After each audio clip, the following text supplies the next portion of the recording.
Yeah, I feel like this is the best time. I'm the type of fighter that's always focused on getting better and always improving, and so by that rule, every single time I fight should be my best, the best me that you see, until my body starts to give way, which hasn't happened yet. So um, I'm excited for this, man. I can't wait to get in there. It's a different feeling than I had the first time we fought. I was, kind of feeling like I was ripped out of some big opportunities and put into this fight that didn't mean much the last time, and this time, it's a big deal, and I'm excited. It's a big deal to me getting that belt, and I feel like it's a big part of what I want to do. As far as looking at the losses, I've only had 6 losses in my career, and I would say 80-something% of my fights have been in title fights. Before a lot of people were covering this sport, I was fighting in title fights from my 3rd fight on. So it has nothing to do with title fights. It's just these are fights. These are fights against the best guys in the world. Sometimes, one loss isn't the same as another loss. There's different things that happen. There's, injuries. There's different circumstances that can change one loss from another.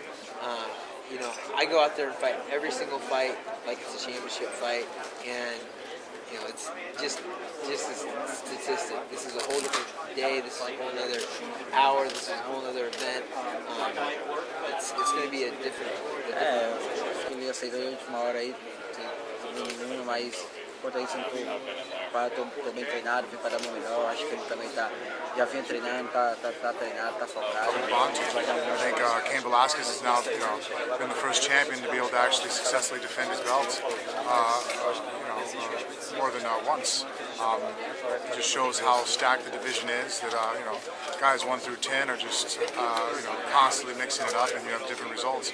And in sports in general, combat sports, the heavyweights have always been a very quick to change position.